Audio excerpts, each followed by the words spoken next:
Hello everyone, welcome to Mommy's class. இன்னைக்கு நம்ம பார்க்க போற டாபிக் phonics. phonics நம்ம குழந்தைகளுக்கு எப்படி சொல்லி கொடுக்கணும், ஸ்கூல்ல எல்லாம் எப்படி phonics சொல்லி கொடுக்கறாங்க அப்படிங்கறத இன்னைக்கு நம்ம இந்த வீடியோல பார்க்க போறோம்.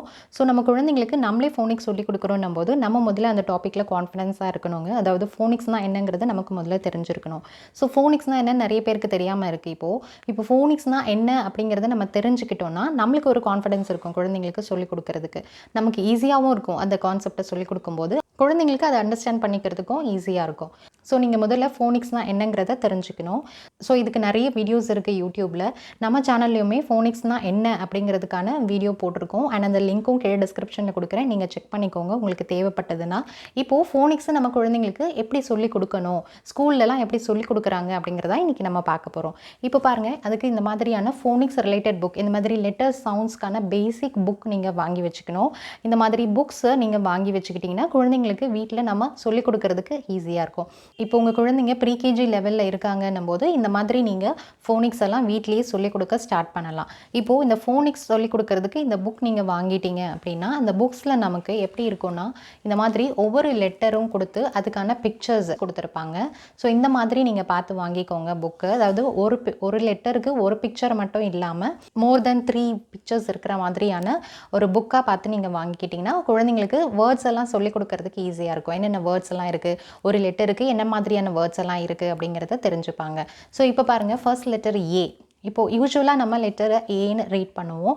அண்ட் அதை சொல்லும் போதும் ஏ ஃபார் அந்த வேர்டை சொல்லி கொடுத்துருப்போம். ஃபோனிக்ஸில் அந்த மாதிரி கிடையாது. ஏயோட சவுண்டு, ஃபோனிக்ஸ்னாலே சவுண்டுன்னு தான் சொல்லணும். ஸோ ஃபோனிக்ஸ் அப்படின்னும் போது ஒரு லெட்டருக்கான சவுண்டு, எப்படி அந்த சவுண்டை நம்ம ப்ரொனவுன்ஸ் பண்ணுறோம், ஒவ்வொரு லெட்டருக்குமே ஒவ்வொரு சவுண்டு இருக்குது, அந்த சவுண்டை நம்ம எப்படி ப்ரொனவுன்ஸ் பண்ணுறோங்கிறது தான் ஃபோனிக்ஸ். ஸோ இப்போது லெட்டர் ஏக்குன்னு ஒரு சவுண்டு இருக்குது. அந்த லெட்டர் ஏ சவுண்ட் எப்படி ரீட் பண்ணணும்னா அ. ஸோ அ அந்த சவுண்டோட அந்த வேர்டை ரீட் பண்ண சொல்லிக் கொடுக்கணும். அ ஆம்புலன்ஸ், அ ஆப்பிள், அ ஆக்ஸ். இந்த மாதிரி லெட்டரோட சவுண்டை சொல்லி அந்த வேர்டை நீங்கள் சொல்லிக் கொடுக்கணும். ஸோ நெக்ஸ்ட் பாருங்கள் பி. பியோட சவுண்ட் நமக்கு ப. ப பேர், ப பால், ப பட்டர்ஃப்ளை, ப பெல். இந்த மாதிரி சவுண்டோட அந்த வேர்டை நீங்கள் சொல்லிக் கொடுக்கணும். அந்த குழந்தைங்களும் அந்த வேர்ட்ஸை நீங்கள் எப்படி சவுண்டை ப்ரொனவுன்ஸ் பண்ணுறீங்களோ அந்த சவுண்டை ப்ரொனவுன்ஸ் பண்ணி அந்த வேர்டை ரீட் பண்ண சொல்லிக் கொடுக்கணும். ஸோ அந்த மாதிரி சொல்லிக் கொடுக்கும்போது அந்த லெட்டரை பார்க்கும்போது அவங்களுக்கு அந்த சவுண்ட்ஸ் தான் இம்மிடியேட்டாக ஞாபகம் வரணும். பி ப, பி அப்படின்னும் போது ப, ப பெல், அந்த மாதிரி ரீட் பண்ண சொல்லிக் கொடுக்கணும். ஸோ இதே மாதிரி நீங்கள் ஒவ்வொரு லெட்டருக்குமான சவுண்ட்ஸ் வச்சு ஒவ்வொரு வேர்ட்ஸ், ஒவ்வொரு லெட்டருக்கும் உள்ள சர்டைன் வேர்ட்ஸ் நீங்கள் சொல்லிக் கொடுக்க ஸ்டார்ட் பண்ணலாம். ஸோ நெக்ஸ்ட் லெட்டர் சிக்கு க. க கேக், க கார், க கேட்டர்பில்லர். நெக்ஸ்ட் டி ட. ட டீர், ட டால்ஃபின், ட டால், ட டக். ஸோ சவுண்ட் சொல்லி கொடுத்து அப்புறமா அந்த வேர்டை ரீட் பண்ணுறதுக்கு சொல்லிக் கொடுக்கணும். ஸோ இந்த மாதிரி சொல்லிக் கொடுக்கும்போது நீங்கள் ஃபர்ஸ்ட்டு ஒரு லெட்டரை சொல்லி கொடுத்துட்டு அதுக்கப்புறமா அந்த லெட்டரை நீங்கள் டெய்லி ப்ராக்டிஸ் பண்ண வைக்கணும் குழந்தைங்களுக்கு. இப்போ ஏ லெட்டருக்கான வேர்ட்ஸ் சொல்லிக் கொடுக்குறோம் அப்படின்னா அந்த ஏ லெட்டருக்கான வேர்ட்ஸு அந்த சவுண்டோட அந்த வேர்ட்ஸை ரீட் பண்ணுறதுக்கு சொல்லிக் கொடுக்கணும். ஸோ ரிப்பீட்டடாக அந்த வேர்ட்ஸு அந்த சவுண்ட்ஸ் எல்லாம் கேட்க அவங்களுக்கு அந்த லெட்டரோட சவுண்ட் அவங்களுக்கு மைண்டில் பழகிடும். ஸோ இந்த மாதிரி ஒவ்வொரு லெட்டருமா சொல்லி கொடுக்கும் போதே இப்போ 1 வீக்குக்கு 5 லெட்டர்ஸ் நீங்கள் சொல்லி கொடுத்துருக்கீங்க அப்படின்னா at the end of the week அந்த 5 லெட்டர்ஸ்க்கான வேர்ட்ஸையுமே நீங்கள் திரும்ப ரீகேப் பண்ண சொல்லி கொடுக்கணும். அதாவது திரும்பவும் குழந்தைங்க அந்த லெட்டருக்கான சவுண்டை கரெக்டாக ரீட் பண்ணுறாங்களா அப்படிங்கிறத நீங்கள் ரீகேப் பண்ணும்போது அண்டர்ஸ்டாண்ட் பண்ணிக்கிறதுக்கு ஈஸியாக இருக்கும் குழந்தைங்களுக்கு. ஸோ இப்போது நம்ம தனித்தனியாக இந்த மாதிரி சொல்லிக் கொடுக்கணுன்னும் போது நீங்கள் இந்த ஆர்டரில் சொல்லிக் கொடுக்கணுன்ற அவசியம் கிடையாது. ஒவ்வொரு லெட்டராகவும் நீங்கள் தனித்தனியாக சொல்லிக் கொடுக்கலாம். நெக்ஸ்ட் இ எஃப் அந்த மாதிரி ஆர்டராகவும் சொல்லிக் கொடுக்கலாம். ஆர் நீங்கள் தனித்தனியாகவும் ஒவ்வொரு லெட்டராக தனித்தனியாகவும் சொல்லிக் கொடுக்கலாம். இப்போது இங்கே பாருங்கள், லெட்டர் இ அண்ட் எஃப் சொல்லி கொடுத்ததுக்கப்புறம் சம் லெட்டர்ஸ் முடிஞ்சதுக்கப்புறம் நம்ம என்ன பண்ணலாம், ஒரு ரீகேப் மாதிரி கொடுத்து அந்த லெட்டர்ஸ் இதுக்கு முன்னே நம்ம பார்த்த லெட்டர்ஸோட ரிலேட்டட் வேர்ட்ஸ் வச்சு குழந்தைங்களுக்கு திரும்பவும் அதை ரீட் பண்ண சொல்லிக் கொடுக்குறது. க கேட், எ எலிஃபண்ட், ஃபிஷ், ட ட்ரம், ப பால். இந்த மாதிரி இதுக்கு முன்னே பார்த்த லெட்டர்ஸை அந்த வேர்ட்ஸையும் திரும்பவும் ரீகேப் பண்ணுற மாதிரி சொல்லி கொடுக்கும்போது குழந்தைங்களுக்கு இன்னுமே ஈஸியாக இருக்கும் அதை அண்டர்ஸ்டாண்ட் பண்ணிக்கிறதுக்கும். அந்த லெட்டர்ஸ் எல்லாம் திரும்ப பார்க்குறதுனால அவங்களுக்கும் அது ஃபெமிலியர் ஆகிடும். அவங்களால சீக்கிரமாகவும் அந்த லெட்டர்ஸை ஐடென்டிஃபை பண்ண முடியும். அட் த சேம் டைம் நீங்கள் ரைட்டிங்கும் ப்ராக்டிஸ் பண்ண ஸ்டார்ட் பண்ணலாம்.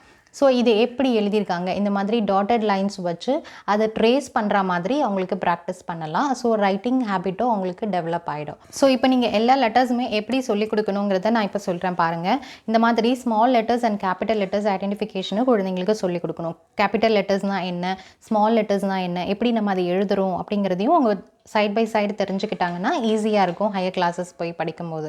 இப்போது இந்த மாதிரியான லெட்டர்ஸ் எல்லாம் எப்படி ரீட் பண்ணணும், ஃபோனிக் சவுண்ட் என்ன அப்படிங்கிறத இப்போ நான் ரீட் பண்ணுறேன்.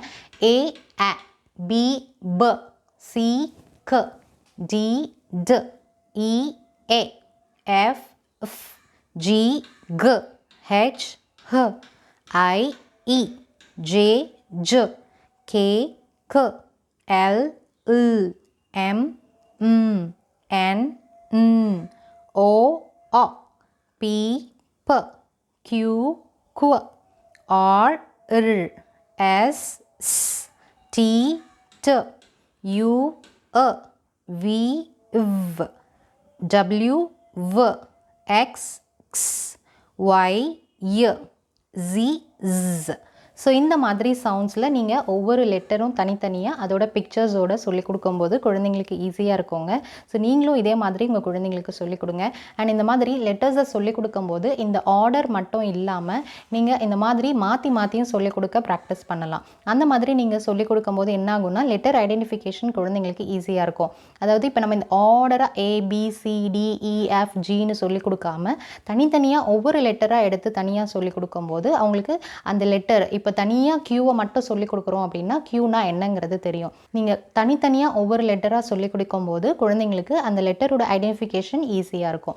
அண்ட் இந்த மாதிரி லெட்டர்ஸ் அதோட சவுண்ட்ஸ் எல்லாமே ப்ராக்டிஸ் பண்ணதுக்கப்புறம் இந்த மாதிரி நீங்கள் பிக்சர்ஸ் கொடுத்து அந்த பிக்சர்ஸோட பிகினிங் அண்ட் எண்டிங் சவுண்ட்ஸை மேட்ச் பண்ணுறதுக்கோ இல்லை ஐடென்டிஃபை பண்ணுறதுக்கோ சொல்லிக் கொடுக்கலாம். அதாவது பிக்சர்ஸ் ஏதாவது ஒன்று கொடுத்து அண்ட் அதுக்கு ரிலேட்டடான லெட்டர்ஸ் அது கூட சேர்த்து ஒரு 3 லெட்டர்ஸ் மாதிரி கொடுத்து அதில் எது அதோட பிகினிங் சவுண்ட், இப்போ ரேபிட் இருக்குன்னா அதுக்கு ஒரு RST அப்படின்னு ஒரு 3 லெட்டர்ஸ் கொடுத்து அதில் எது அதோட பிகினிங் சவுண்ட் அப்படிங்கிறத கண்டுபிடிக்க சொல்லலாம். இப்போ ரேபிட்னா ரேபிட்டோட ஃபர்ஸ்ட் பிகினிங் சவுண்ட் என்ன இருக்குன்னா ரேபிட், ரின்னும் போது என்ன லெட்டர் அப்படிங்கிறத அவங்களுக்கு கண்டுபிடிக்க சொல்லலாம். அப்போது அவங்களுக்கு அந்த சவுண்டு ஐடென்டிஃபிகேஷனுக்கு ஈஸியாக இருக்கும்.